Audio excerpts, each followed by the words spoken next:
Beta Ray Bill is a man between two worlds. Ever since his home world was destroyed, Asgard has been his only real home. But the Stormbreaker axe that Odin created for him was the only way for him to return back to his normal, non-horse form. And yet when Thor broke that hammer, he found himself stuck forever as what he considers to be a big, ugly monster. So in this series, he has set out to find a way to reclaim the magic, to get a new weapon that can turn him back to his old self. Now to do this, he initially thinks that he just needs to find Odin. And so issue 2 picks up with him on his ship, infused with the AI known as Scuttlebutt. Please don't ask. And he heads out to try to find Odin. Now, along the way, he picks up a hitchhiker.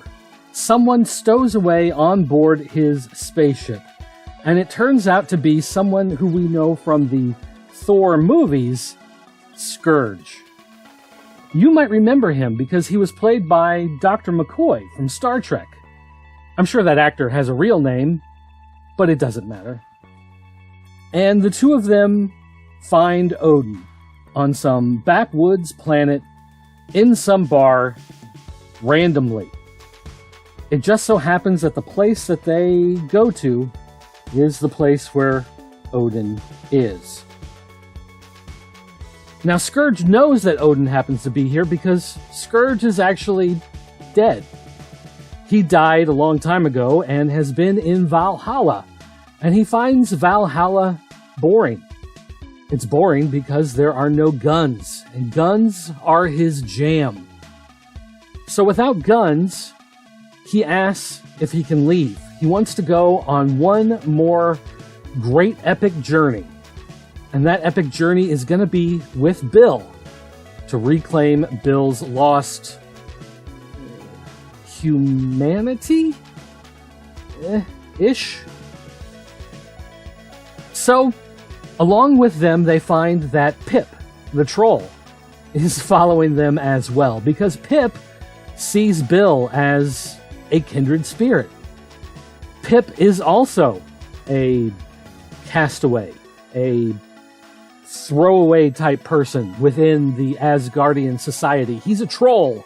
Nobody likes trolls in real life either, and so he wants to help Bill reclaim his goodness. And the main thrust of why Bill really needs to reclaim his main form really has less to do with the fact that his homeworld is gone and he needs this connection back to his old self, that he needs to reconnect with who he is, and more with the fact that he wants to get romantic with Lady Sif, and Lady Sif just doesn't like Bill in his horse form. She prefers him in his normal form. And so in order for Bill to get it on, he's got to find a way to change back. And that is really the thrust of this series. Now, the story is fine for the most part. When they find Odin, it turns out that Odin no longer has the magic, and he sends them on their way. And I'm not going to spoil the rest of the story there. You really need to buy the issue and read it for yourself if you want to find the rest of that. But some of the setups just feel a little too convenient. And some of the payoffs aren't really there to pay off. It just kind of feels like a cheap way to get him to go on a journey, and the way the other characters jump on board this this trip doesn't really make a lot of sense, and it doesn't really feel earned. And the way they figure things out just seems way too easy. But it is entertaining. It's fun. In the same way that Thor Ragnarok was a lot of fun, but in many ways the story was somewhat brainless and you had to kind of ignore some of those problems. If you can ignore some of the problems with this story, you'll find that it is very entertaining.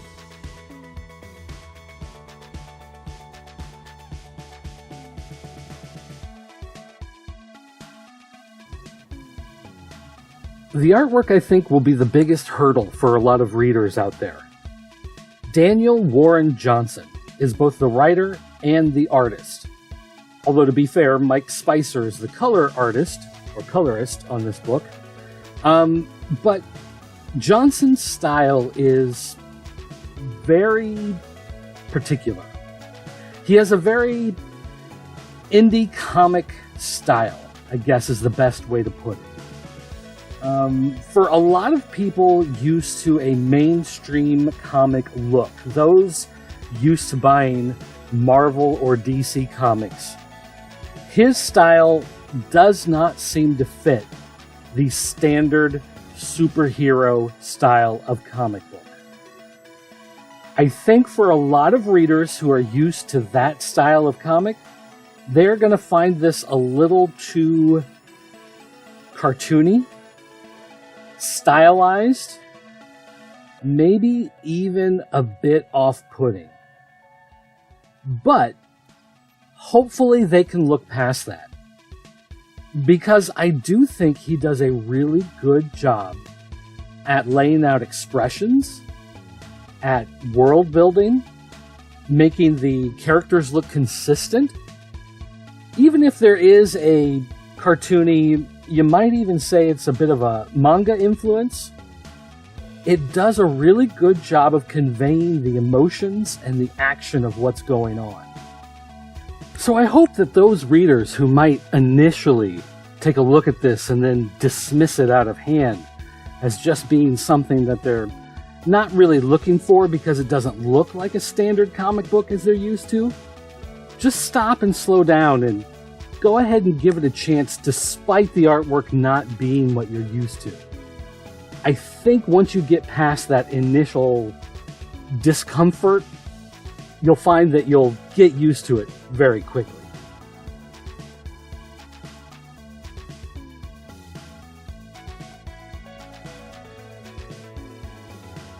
As far as value goes, this comic is only $3.99, which puts it on the cheap side of the current comic book marketplace. It also has 24 pages of story. Plus, you have the recap page at the beginning and a letters page at the end. And as far as the story itself moving along, it moves quite a bit. It never seems to linger too much at one point or another. And while there are a couple two-page spreads, one of them is of the ship, which has a lot of detail and lots of things for you to examine as you pull it in close to your face and follow Bill as he travels through the ship and look at all the neat little things going on. And the other one is of a giant space portal. And so there's not as much going on that two-page spread, but overall, I feel like you're getting enough for your $4 in this day and age to make it worth your while.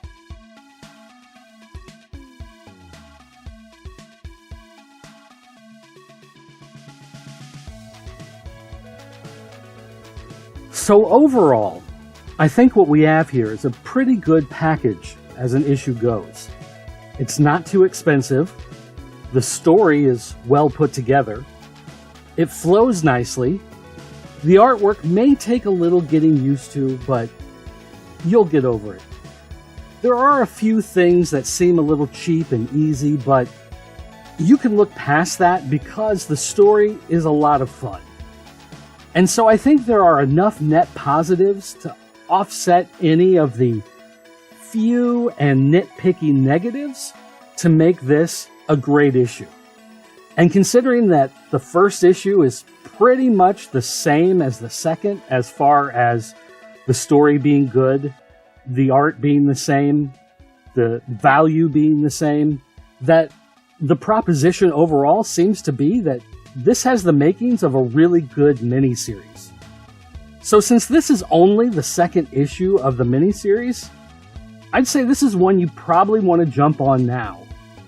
Go out, find a copy of the first issue, grab this second issue, and then get ready to grab the rest, because this looks like it's going to be one of the good ones that you're going to want to ride along with for the rest of the story.